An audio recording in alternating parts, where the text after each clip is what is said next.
dive in the world of professional wrestling. And now, here's Patrico, Flying Ryan, and Brody the Brain Herman. This is Wrestling on the Spectrum. Alrighty then, welcome to Wrestling on the Spectrum. Today we are going to preview AEW Revolution, and the Judgment Day has turned on Finn Balor. All that and more today on Wrestling on the Spectrum. How are we doing, everybody? Ryan, Tony, how are you all doing today? We are absolutely fantastic. It is a beautiful Saturday morning here in the St. Louis area. We welcome you all to Wrestling on the Spectrum. We are on Podcast Heat. If you guys do not mind, please go and subscribe to our YouTube channel. You can find it by just searching for Wrestling on the Spectrum. We are live right now on YouTube, so you can jump in the chat room. If you have something that you guys would like to contribute to the show, please do so. And if you are listening to this on a podcast later on in the day, later on in the week, you come back, you listen to us. You found us through the Podcast Heat family. We encourage you to find us on our socials and on YouTube at Wrestling on the Spectrum. Wrestling on the Spectrum brought to you by Brown and Crouppen online, getbc.com. Fellas, we are in what I like to call the breather period, okay? Mm-hmm. We have had PLE after PLE, major match after major match. On the WWE side of things, we are on the road to WrestleMania, but I think it is an okay time for us to take a breath and let's just take a breather on WWE, okay? Because I know tonight there is a big AEW event, and Brody, we've talked about it on this show many times before. There are times where there is a wrestling overload. Yes, there is. There's a wrestling overload. There is so much wrestling going on every day of the week. You can pretty much find live wrestling to watch. I will, self-admittedly on this show, not been as up-to-date on AEW as I would like to be. So while we dive into AEW Revolution here, there's a couple things that I would like you to do. Sure. Think about the WWE equivalent of these wrestlers that are going to be on the pay-per-view tonight. Okay. So if I am a big WWE fan and I don't watch a lot of AEW, sure, I can at least have that comparison. And I want you to pretty much sell me on why I should get this pay-per-view tonight. So let's start with some of the pre-show matches, because AEW, they put on a card. This is not a 5-match WWE PLE. There are, 13 matches on this card? Walk me through some of the things I can see on the pre-show. Yeah, so the pre-show, for those who don't know, AEW Revolution tonight, it's going to be on Sunday, March 15th, so that is tomorrow. Oh, nice. Fantastic. I love me a good Sunday wrestling show. Yeah, I miss those. Me too. It was kind of like this is going to be the last thing I do before I get into my work week is a Sunday night wrestling pay-per-view. I love it, man. That's great. Yep, it's going to be Sunday, March 15th. It's going to be at the Crypto.com Arena, and the event starts at 6 p.m. Central Standard Time, 6 p.m. Central Standard Time. AEW Revolution is going to be the Crypto.com Arena, home of where the Lakers play. And, of course, if you want to watch this pay-per-view, go and subscribe to HBO Max. All of the pay-per-views for AEW are there. Or go to Amazon Prime and buy the pay-per-view if you want to. So if I am already subscribed to HBO Max, is this more, is it an upcharge? I believe there's an upcharge. Okay, but I have to have Max to watch this. You can have Max or Amazon Prime. Okay, cool. Just want to make sure, my goal today is to win over some new AEW fans are going to tune into this tomorrow. So there you tell me what's on the card and tell me what I can expect to see. Yeah, so on the pre-show, it's going to be a Blackjack Battle Royale for the AEW National Championship, as Ricochet will be defending his title in that match. Most notably, a participant in that match is Tommaso Ciampa for some reason, and that's been a whole strange phenomenon we're going to talk about sooner rather than later. And, of course, for the AEW TBS Championship, Willow Nightingale will be defending the title against Alina Cross. She actually has another match on the pay-per-view we'll talk about. And, of course, Big Boom AJ is back with QT Marshall in a tag team on the pre-show, and they're going to face Captain Sean Dean and Carly Bravo. To be honest, I have no idea who this team is. The Infantry. I have no idea. I love it. I have no idea. I'm sorry, folks. I don't think anybody else does either. So that's the match. Is this Big Boom AJ thing? I know that it's run its course. They're the Costco guys. If you guys don't know, they got some social media fame for the double chunk chocolate cookies and to give it a big boom. And then they were in AEW because the dad had done some independent. He loves wrestling. The dad loves wrestling, which is great. I love that. But I don't even see the Costco guys on TikTok anymore. So why are they still in AEW? Did they? Big Boom AJ loves wrestling. That's it. That's it. Yeah, he loves doing it. So AEW, do you think like they have some sort of deal, or do you think this is all like match by match? I think it's just match by match. And Big Boom AJ, I think he's down to wrestle every night if he wanted to. I mean, he was an independent wrestler for a very long time. He loves the sport, and I think he's not terrible. He holds his own. He's not doing any big spots, and nobody expects him to. I think it's just kind of the pop, get the kid out there, get the younger. Do you think this may be a kind of an? It's on the pre-show, and I don't think a lot of the young kids are watching the pre-show. You don't think so? Like even you don't think that the young kids, the youth that are still really into the Costco guys and the Big Boom and Justice and all that, you don't think that they would go, oh, I'm going to watch the pre-show just because he's on it? I don't think they were originally scheduled to be on the pre-show. I think they just moved the match of the pre-show just like 2 days ago. Yeah. On my original card, it was going to be on the main event. But we're going to talk about the main card right now. And, of course, I want to start off with two matches, Tony. First one is the Babes of Wrath. Harley Cameron versus Willow Nightingale are going to defend the AEW Women's World Tag Team Championships against Megan Bayne and Lena Cross. I don't see a title change happening here. I think they retain. I think Megan Bayne's great. I think would be a megastar in the WWE. I think she would be. I think she's got the skills. I think she's got the look. I think she's got the athletic ability. That is some. I don't look at AEW and go, ooh, who could WWE poach? I don't like doing that. Right. It ruins the product for me. But if I had to do that, I would say she's one of the top that I would say would do so well in WWE right now. Who is a comparison that's a current WWE women's wrestler that you think you can make to Megan Bayne? To Megan Bayne, that's a good one, right? Because I think she stands out. I think Jordan Grace may be the closest. Yeah, because again, she's got size, but she's also like stunningly beautiful. Yeah, and she's got that look, and it's believable, man. So I really think they haven't given her a big push. I don't think they have, and this is one of the few matches that I know a little bit about. I think Harley Cameron and Willow Nightingale is together. They're great. They're fantastic, and Harley Cameron has won me over. Because at first she came in and you're like puppets and comedy and okay. But no, I think she can wrestle and she can hold her own. And I think she has won me over. I agree with you, though. I don't think a title change is going to happen here in this match. And don't worry, guys. There's 48 other titles on the line during this card. So we'll see some title changes, I bet. Timeless Tony Storm versus Marina Shafir. Everyone is banned from ringside. Not a fan of Shafir. Maybe Storm wins here. I doubt it. I think they're going to put Shafir over here. I don't get it. I don't get it at all. But okay. I mean, it's a nice thing. Everybody's banned from ringside, and maybe it'll be a good match. Tony Storm's on the card. Great. But I was going to say, the one thing that you can look forward to on this match is it's going to be a decent wrestling match. Like, was Shafir in it, really? I think so, because I think Tony Storm can carry a match. That's fine. And Shafir can bring the brutality. She can bring the shystiness of being the ultimate heel or whatever you want to say. Okay. And I think Tony Storm has the ability to carry a match and make. I don't know what this match is going to be, though. Are they just going to put Shafir over, or is it going to be that Storm just beats Shafir and they're going to elevate Storm further to get her back in the title picture? I think it's going to be Shafir wins because they had a long title reign with Storm. And I think this is one of those matches, too, where you could go either way and the story makes sense. And it just depends on who you want to put the rocket, on their back. Who do you want that to be? Is it Tony Storm or is it Shafir? We'll find out tomorrow. Right. And of course, here's a trios match: Darby Allin, Orange Cassidy, and Roderick Strong. Yes, I read that right. Versus the Dogs, David Finlay, Clark Connors, and Gabe Kidd. Clark Connors and David Finlay are now in AEW full time, and they are going to push them. So I expect the Dogs to win this match. The jury is still out on David Finlay and Clark Connors. And Gabe Kidd, the jury's still out on them and how they'll do in AEW. They've recently been added full-time. They came in from New Japan Pro Wrestling. So it has a little intrigue that Darby Allin's in the match. Roderick Strong, Orange Cassidy are just there to take some bumps and basically be cannon fodder. But that's what this match needs to be. Get these guys over. I have no problem with it. I think the Dogs will win this match. Okay, so Roderick Strong had a run in WWE. Do you think he's having more success in AEW? By far less. By far less. Way less. Okay. Way less. Now, give me, we've talked about Darby Allin a bunch on this show. You've interviewed Darby Allin. You've talked to him. I have. Give me somebody that is currently on the WWE roster that you would think would be a dream match for Darby Allin. Because there is nobody on the WWE roster that you can compare, to Darby Allin, right?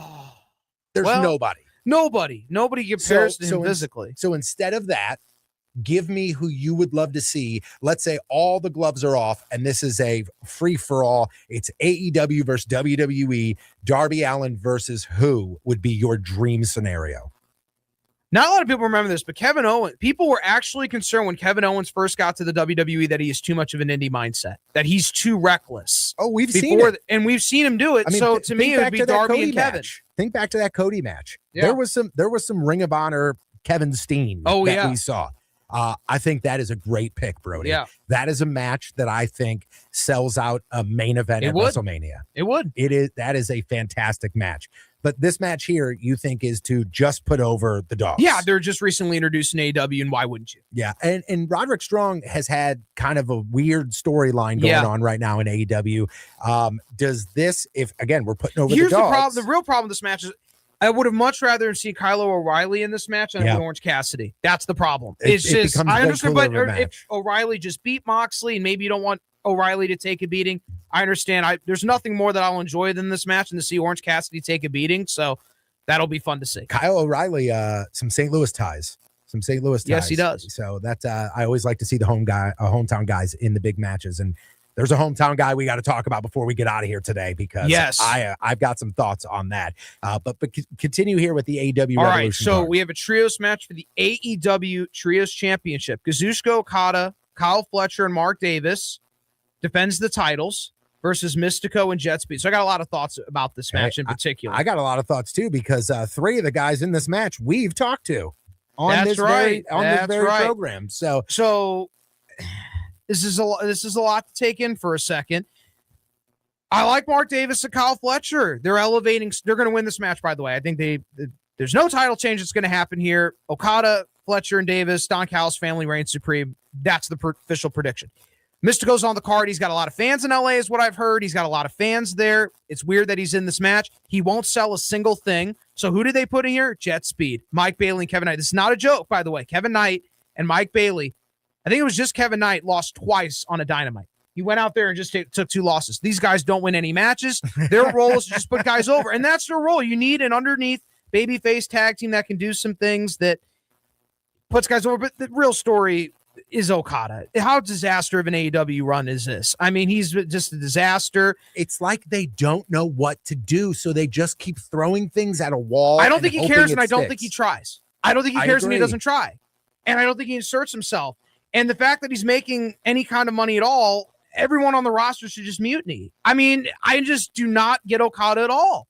Not one iota. I don't get it. You know what it is? He got over to AEW. He's like, you know what? I'm the next Brock Lesnar. It's not his character. It's his attitude. His matches are shorter. Have you noticed? They've gotten shorter and shorter. He has done less and less and less. He's put himself in more tag matches. And what I was accustomed to seeing was Okada New Japan Pro Wrestling giving me 30-minute main events. So do you think this is an AEW problem? Or I think it's his problem. An Okada problem? You know why? You know why it's his problem? Because you're making so much money and you have the power anyway. And you still don't do anything about it, which is fine. You're making a lot of money, so it doesn't matter.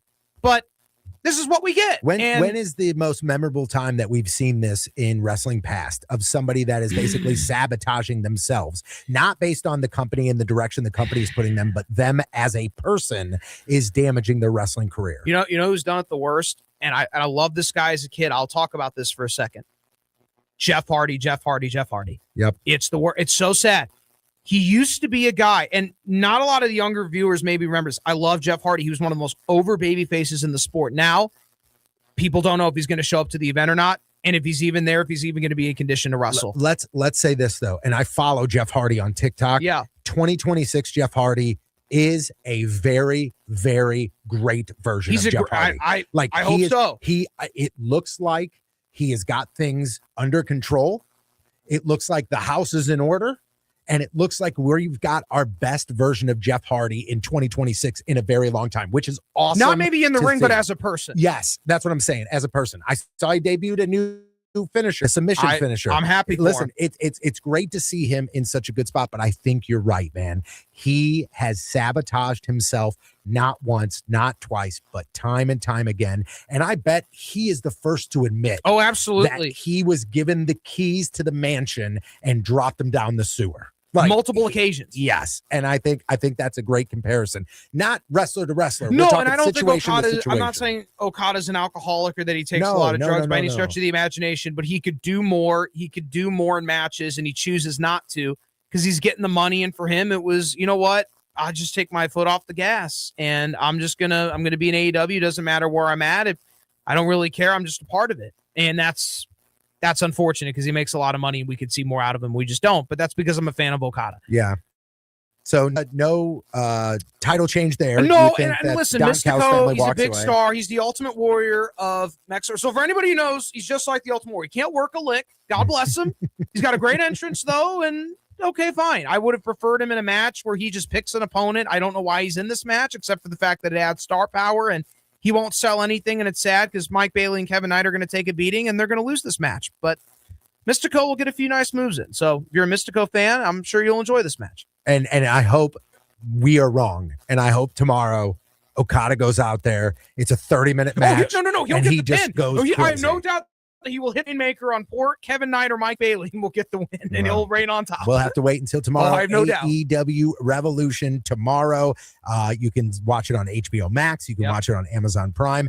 Brody, keep running down the card here. What else can we expect? Alrighty then. I think the next match I want to talk about here is Andrade and Bandito. Okay. Yeah, I think, it's interesting. Andrade comes in from WWE and, they're going to try to push him.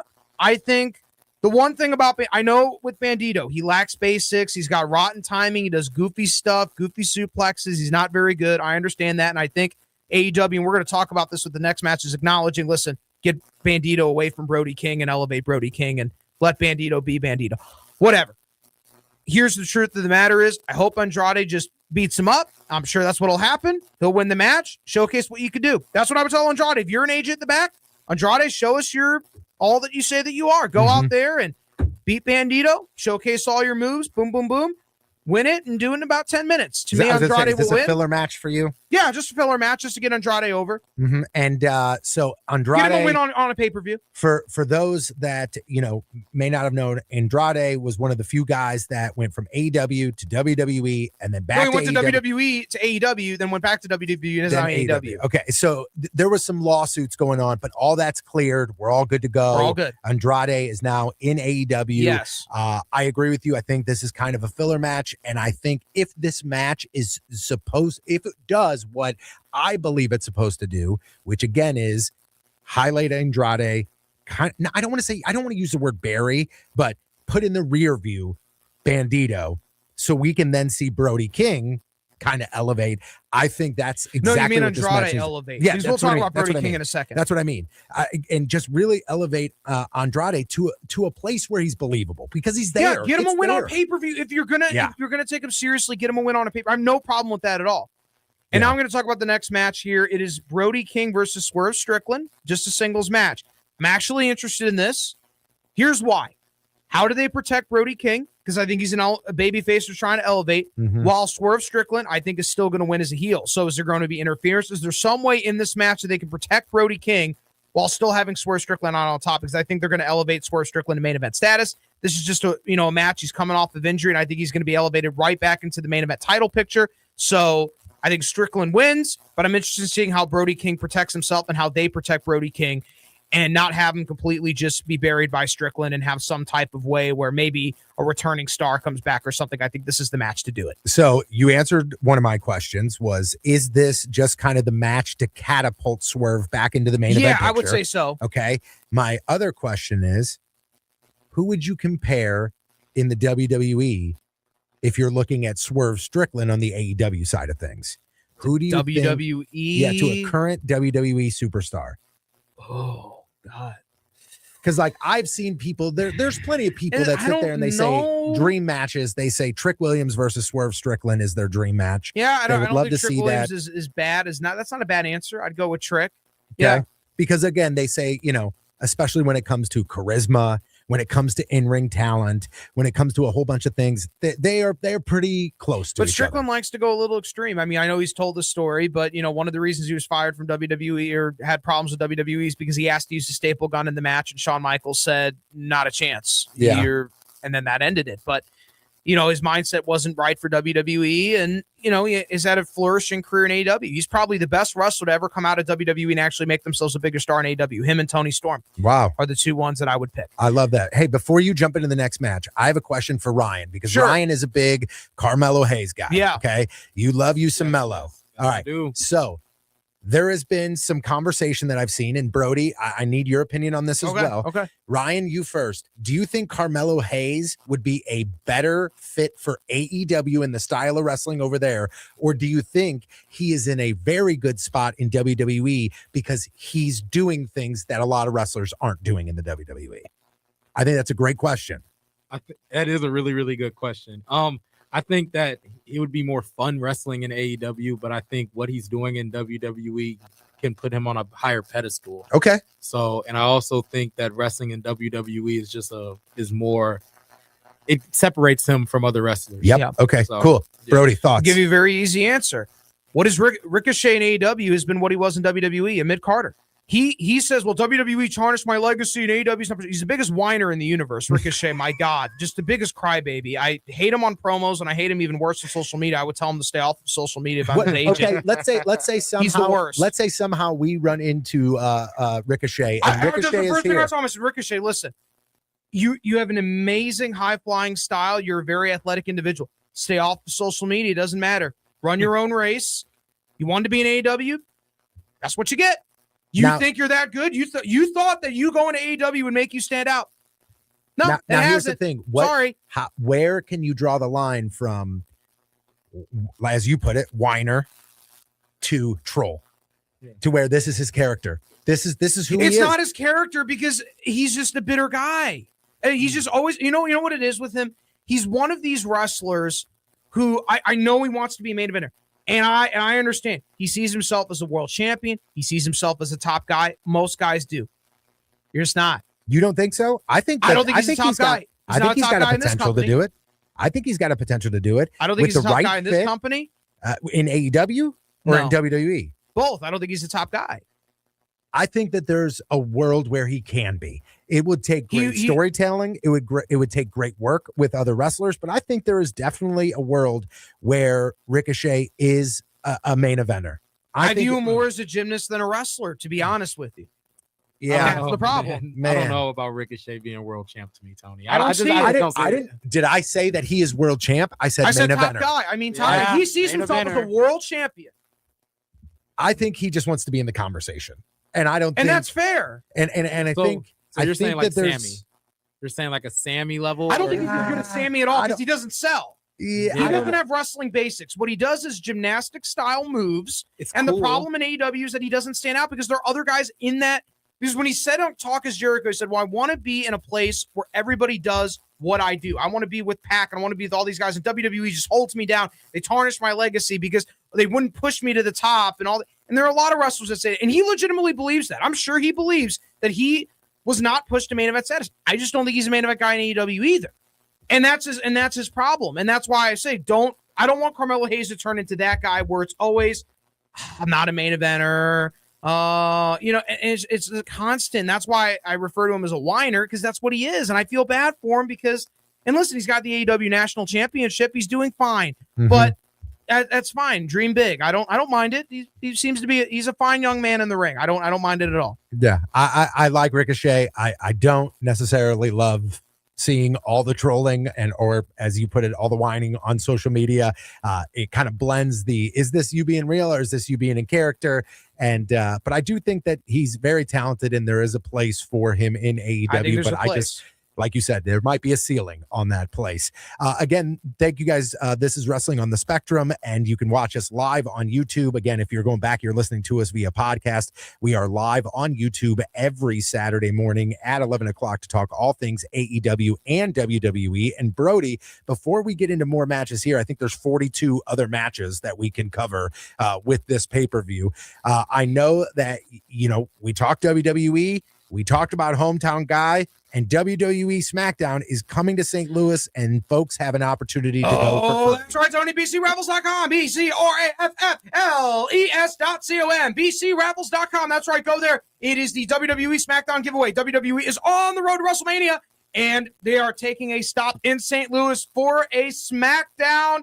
Live SmackDown is going to be at the Enterprise Center on April 3rd. That's right. It's going to be at 6:30 p.m. at the Enterprise Center where the St. Louis Blues play on April 3rd. Just go to bcraffles.com, bcraffles.com. Type that right into your computer and you can go there, enter in your information. You're going to win a pair of tickets. A pair, that's right. 2 tickets, free parking. That's right. It's free and $150 WWE gift card. That's right. Go to the merchandise stand right outside of the arena and even inside the arena and use your WWE gift card if you want to. Buy a t-shirt of your favorite wrestler. Get your favorite championship belt. Get that with your $150 WWE gift card. Free parking. WWE SmackDown, April 3rd at the Enterprise Center, home of the St. Louis Blues. That's right. It's going to be at 6:30 p.m. as WWE is on the road to WrestleMania SmackDown. We're looking forward to that. It's going to be bcraffles.com, bcraffles.com. Enter in your information to win a pair of free tickets. 2 tickets. It's going to be an awesome event. That's fantastic, man. Again, that's bcraffles.com. Get 2 tickets. Also, you can get free parking and a $150 gift card. Absolutely fantastic. So again, that's bcraffles.com. But let's go ahead and dive back into AEW Revolution again. The event is taking place tomorrow night. You can watch it on HBO Max. You can also get it on Amazon Prime. Brody, I know I joked, but we still got a lot of matches here. Again, yes, we do. Like I said, AEW, when they Belts put on a pay-per-view, on the line. They put on a pay-per-view. So what's next here? What else do you want to talk about for That's AEW right. Revolution? 2 out of 3 falls. 2 out of 3 falls for the AEW Women's World Championship. Tekla versus Chris Statlander in the rematch. For those who don't know, Tekla recently beat Chris Statlander for the AEW Women's World Championship on a recent Dynamite, and this is their rematch. I don't really need it to be 2 out of 3 falls. I'm just comfortable with the 1 fall. All is good. I don't really need to see 2 out of 3 falls. Over stipulating a match, don't really need it, but it's all good. Tekla will obviously win the match. Don't see a title change happening here. She just beat Statlander. Don't see them, taking the belt off of Tekla just yet. So, Dice Women's World title match on the pay-per-view and kind of a rematch of a recent title change. Give me a WWE pay-per-view that AEW Revolution can compare up to. Like what I know this isn't like a Mania or a SummerSlam. Yeah. Kind of like a WWE Backlash in May. Okay, Just kind of one of those. Gotcha. So this is, a PLE, but not a big one. Yeah, not a big one. Not a 10-pole event. It's not a 10-pole event for AEW, Cool. But it's in a big arena. It's where the Lakers play. And according to Tony Khan, they sold out. So good for them. I'm excited. And yeah, I think it's going to be a great show. And Tekla versus Chris Statlander. Wait, they sold out crypto? That's what Tony Khan says. He Beautiful. said sold out. That's fantastic. That's fine. Good Okay, for Tony AEW. Khan. Good for AEW. Yes. Listen, it's so funny because I see a lot of people, and a lot of people are opinionated on Tony Khan, and it's so hard for me to ever be critical of this guy because I love the Jacksonville Jaguars so much Yeah. that he does no wrong in my eyes. So like anytime I hear or see any Tony Khan hate, I always am like, hey, don't say that, man. Don't say that about him. So if he said that he sold out crypto, guess what? I believe he sold out crypto, Brody. I believe it.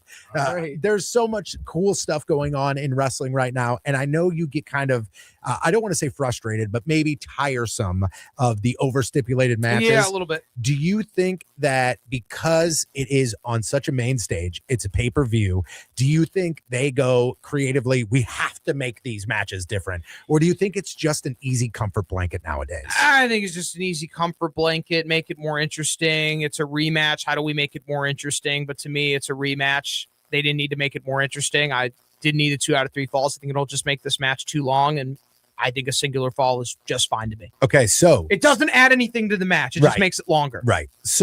So far we've covered a bunch of matches on this pay-per-view. Yep. A bunch of matches have been touches, no title changes thus far.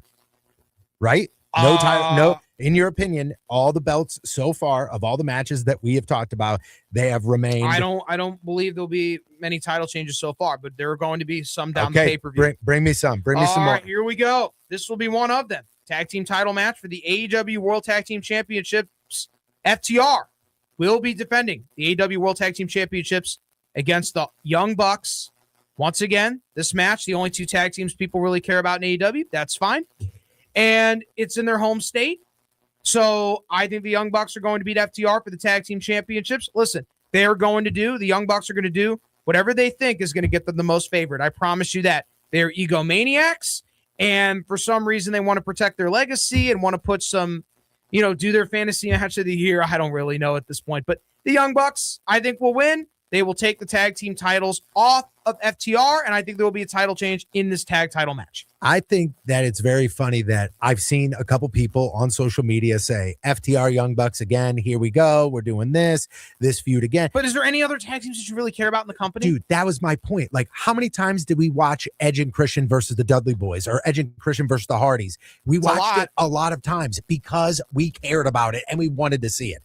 If you have two very good tag teams, whether you want to believe they're still good, not in their prime, past or maybe, if you have two solid tag teams on your roster, right? Why not put the belt out there? If this is the match that wrestling fans want, give it to them. And to be honest with you, either one of these teams, I'm okay walking away with the belts. I couldn't care less who holds this title. I'm more interested in seeing this match. You know what I mean? And that's fair. And that's fair. If you this just like match, the two teams, right, the belt. And if this match didn't even have the titles associated with it, I still think it does exactly what it needs to do on this card. So if it was a non-title match or neither one of these teams held the belts, I think it would still get the same reaction because people just want to see these two teams That's wrestle. fine with me. Yep, and I'm okay with it. Okay, and here's the match. No time limit match for the AEW Continental Championship. John Moxley will be defending his title against Konosuke Takeshita. As much as I would love to see John Moxley drop the title to Takeshita, it's probably not going to happen. And listen, I like Konosuke Takeshita. Let me tell you, he's athletic, he's agile, and he's a fairly well-versed technical wrestler. He is. Moxley's not the guy to showcase any of it because he's way of a wrestler. He's a garbage worker, and his matches are normally bad. Honestly, and guess what? This match apparently is supposed to have rules, but with Moxley, we know matches don't have any rules. So I don't know how to really think about this match here. Most people are confused. Is Moxley a heel or a babyface? What is he going to do? We don't know, but they're going to elevate Takeshita. I hope Takeshita wins. However, I think Moxley will. And does anybody hate this spot where a guy's just laying in the middle of the ring, Moxley sits him up, and he chokes him for like 5 minutes straight? Mm-hmm. Is that just not the breather part? The breather part of the match. It's just the most bizarre thing that anybody's ever seen. Like Moxley actually thinks he's a bad A. I mean, I don't.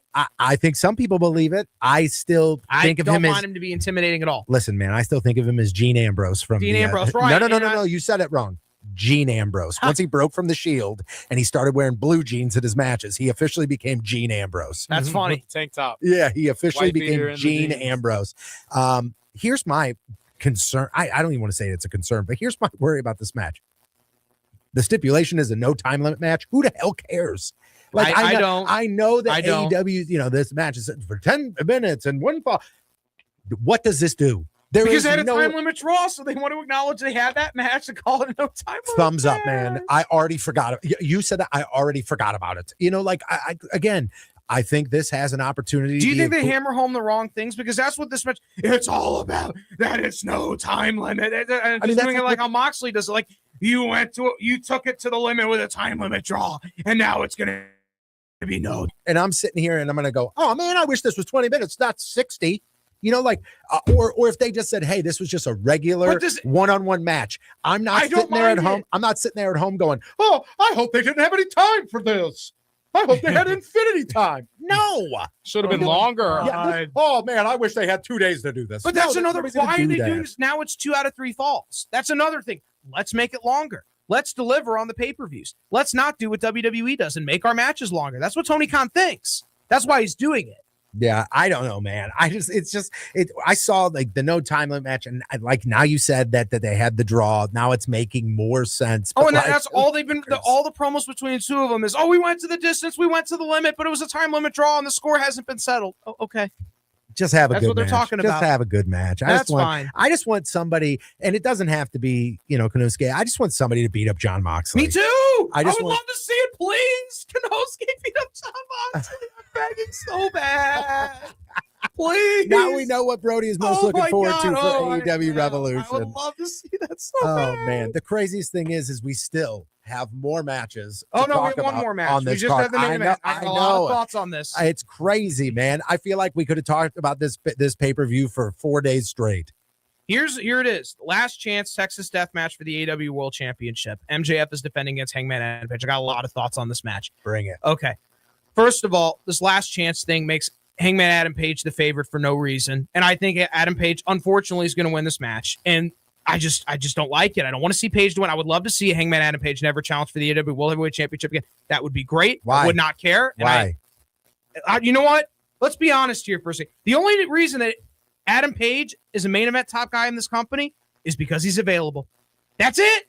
That's it. There's You're nobody available. else there. There's nobody else there on the roster. Oka's been injured. He's coming off of injury. Omega's had injuries. Jericho's aging. Moxley's there. He already had a long world title reign. You know why Adam Page is up? Because Samoa Joe and MJF spent too much time in Hollywood, and that's why he gets to stay on top, because he's there. He's available. And that's the problem with MJF. He spends too much time in Hollywood. It doesn't focus on wrestling. I know he wants to be an action star in his own mind. I'm sure he sees himself that way. I have no doubt. Happy Gilmore too. Yeah, right. He appears in Happy Gilmore. He's got 2 more movies coming out. I don't care. I don't care that you have 2 more movies coming out. Do you realize MJF could be a top guy in this sport? He could be a lot bigger star than he already is if he didn't spend so much time in Hollywood. Okay, let me play devil's advocate here. The Rock. You know what? Fine. The Rock left and did Hollywood. I'll give you the better comparison. He's like Roddy Piper in a lot of ways. He can talk on the mic. He can work in the ring like Piper. He's got a bad habit like Piper does. Spent too much time in Hollywood. Can you name any other Roddy Piper movie besides They Live? I can't. I don't think you can either. That was any good. Roddy Piper spent too much time in Hollywood. Man, that's what MJF is turning into. I was waiting for you to say, can you name one Roddy Piper movie? And I had They Live loaded up and ready to go. You said any other than They Live, and I went, he was in other movies than They Live? I don't remember that. Right. I don't remember any of that. He kept foraying in Hollywood, and MJF is doing it too. I just don't think he'll be a big star in Hollywood. He could be a lot bigger of a star in wrestling if he focused on it more and wrestled more. If MJF was more available, he would be a big star. But you know what? I'm not. So guess what? You let Adam Page be a main eventer because you're just not available enough. That's the truth. You know, Adam Page, and listen, I understand guys can't control injuries. Ospreay's currently injured. Strickland's coming off of an injury. Omega's battled injuries. I get it. It's been tough for AEW in the main event title picture. I understand it. It's hard. You know why Adam Page stays on top? Because he's available. That's it. Okay, so who is the next to step up? Not a repeat guy. So I think Ospreay needs to win the title this year. Okay. Whether he beats Page or MJF at Wembley, he just needs to beat somebody in Wembley for the world title and have his crowning moment this year. And we know it's his year. He will be good to go for that, right? I hope so. I hope so. Okay. It's in like July or August. I think it's in August, so he's got more time. But that's the truth. MJF, you would be an AEW World Heavyweight Championship, have a lot longer title reigns, and people, including Tony Khan, would never have doubt if you didn't spend so much time in Hollywood. Now I get he's had some injuries too, but spends too much time in Hollywood. That's the truth. So is this a long run for Hangman, or is this a placeholder till the next one? You know what? He just wins it here. He may not win it here. You know what? It's not 100% certain. Maybe MJF retains. I would love to see Adam Page never challenge for the belt again. Be great. Be a breath of fresh air. Lovely. Wouldn't matter to me. That's what I want to happen. I don't think it will, but I would want it to happen. I want MJF to win this match. Nobody wants MJF to win this match more than I do. It would be great.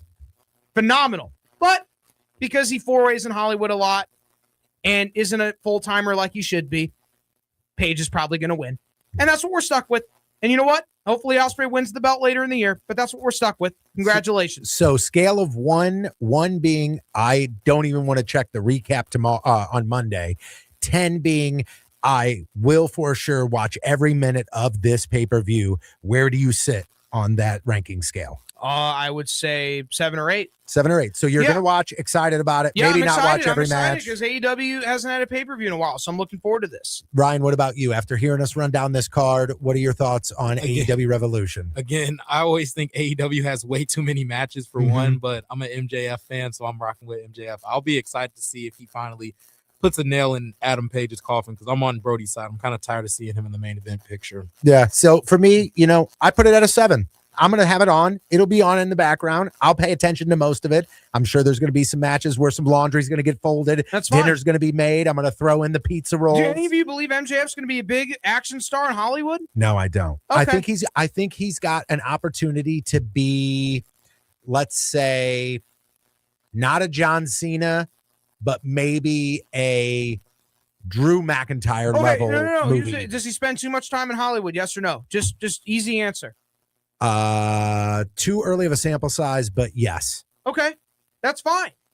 You And, know what I and, mean? I, and I don't think that's a wrong thing to say that he spends too much time in Hollywood, because I think the fans in AEW are starting to feel that way. Like, oh, MJF, oh, wait, nope, he's gone again. Yeah, I agree with you. Yeah. I agree with you. But AEW Revolution happens tomorrow night, live in LA. What time does the card start? Is it 6? It starts at 6 o'clock p.m. It's not a normal Texas death match. It's just what they call a match for Adam Page when it's no disqualification, no count out, and whatever. It's going to have a lot of blood and violence. Just well aware. Just look forward to that. Be ready for it. Be You'll ready. probably see a crane used of some sort. I'm sure they, we will. They go above and beyond. Yes, they here. do. So okay, that's AEW. I do want to make a turn to WWE. Yep. There's a lot to talk about, Sure. but one thing before we get into what happened with Finn Balor, I did want to talk about what happened at the end of SmackDown last night. I was excited to see it. Dude, super villain Yeah. Randy Orton. Yes. Guess what? My thoughts have changed. I now believe that there is a real good shot that Randy wins the belt at Mania.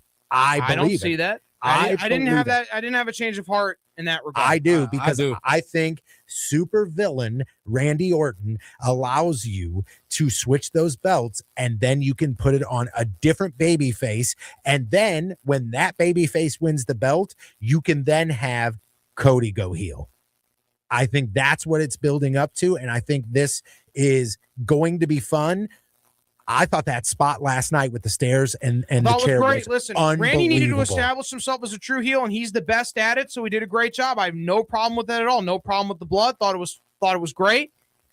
I still think Cody retains. I don't think there will be a title change, but maybe my mind will change too. And Drew quits That's what I was WWE. saying. Give me a break. What Come about on. that? Here we go Like, come again. on. Here we go again with Drew quitting WWE. I mean, obviously we know that that's not really the case, No. but I mean, You know what? Is He's it the boy that better cried for Drew wolf. McIntyre just not to be on WrestleMania at all? I know he will miss the payoff, but do you think it's better for Drew overall? You know what? You don't need to be in Mania. Have your rematch later on. Just stay home. Have your rematch after Mania. or we're still 5 weeks away from Mania. Writing him off of TV gives you over a month to forget about Drew McIntyre. Yeah. If they write him off and they don't, go, on Monday, they don't go, here's what you missed last week with Drew quitting the WWE. You just don't acknowledge it anymore. There's a good chance that some people out there will forget, and then he gets involved in Mania. Something happens where he gets involved in Mania. I don't know what that is. He's still going to gripe about his rematch for the world title. I'm just saying. We all know Drew has a lot of gripes. That is true. I That don't is want, very true. I'm gonna be honest. I don't want to see Drew come in during Randy and Cody's match, and it's just like him in a hood or something, and just messes. I with the match. agree with you. I think you saved the Drew rematch for after WrestleMania. Okay, Just maybe at the have it on the next SummerSlam. pay-per-view after it. Okay, or one of the ones that build towards the next big giant, like you say, tentpole Right. PLEs. But again, guys, we called it. We called it last week. Now, our timeline wasn't correct on it. No. But we called it last week.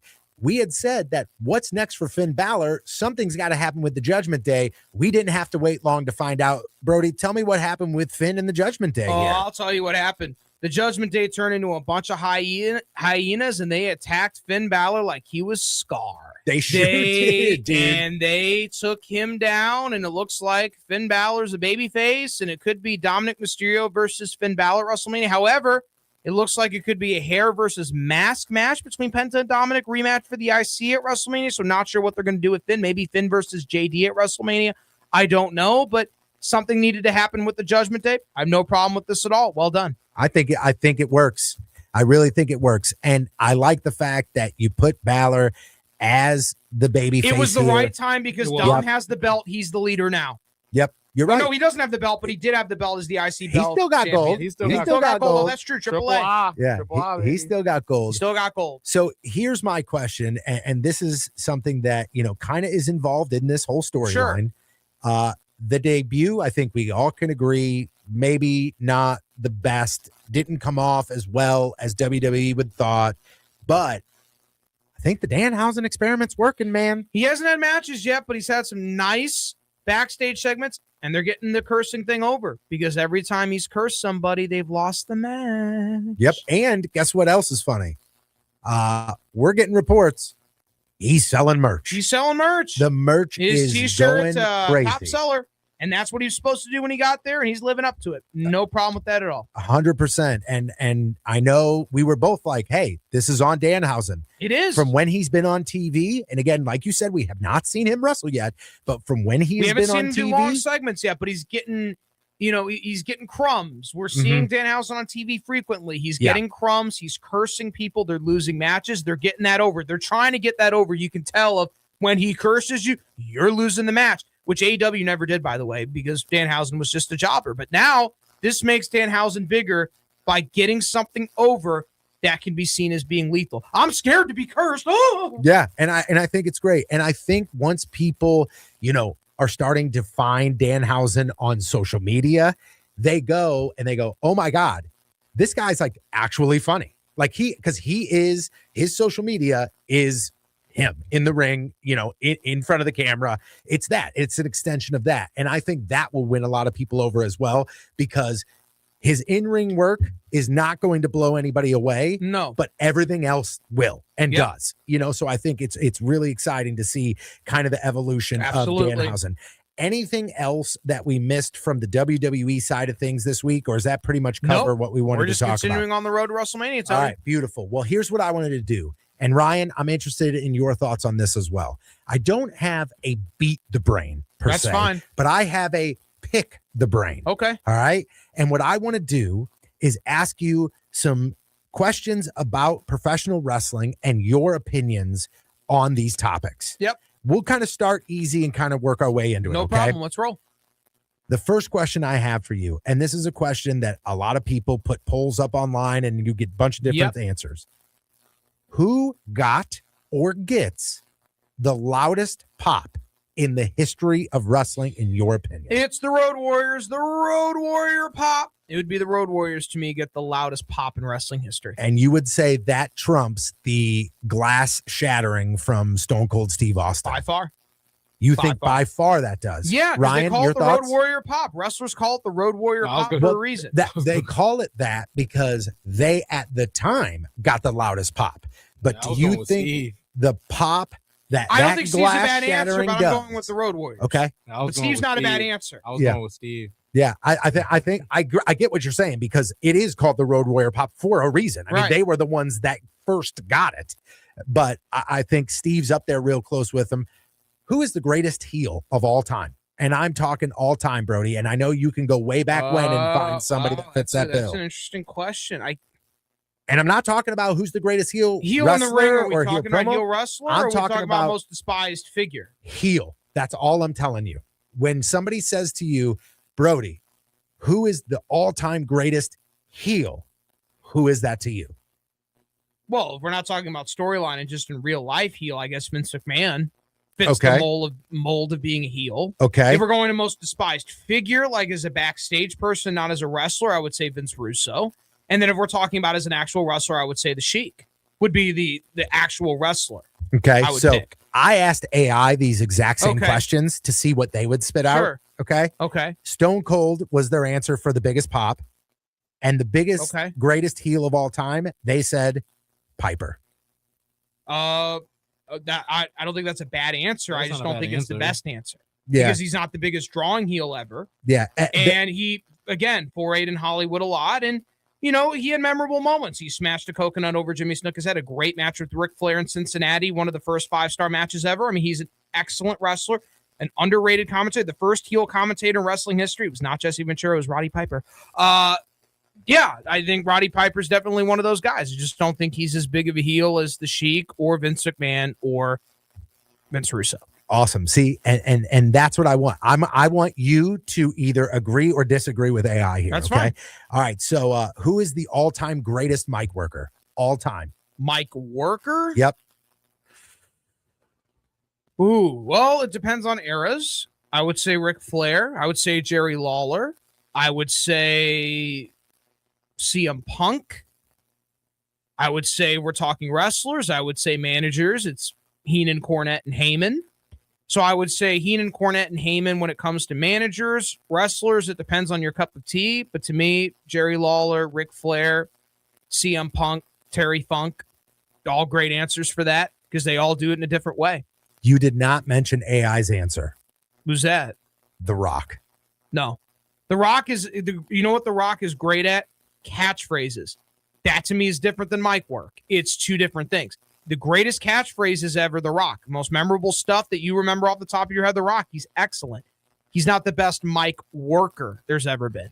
Jake Roberts is also underrated too. A lot of people say that The Rock is a great actor and had a lot of things written for him, whereas somebody like Jake the Snake Roberts could just grab a microphone Jerry and Lawler's talk. the best, though. I love Jerry Lawler. He's so great. Fantastic. Jerry All right. Lawler's great. Who is the gold standard for technical work?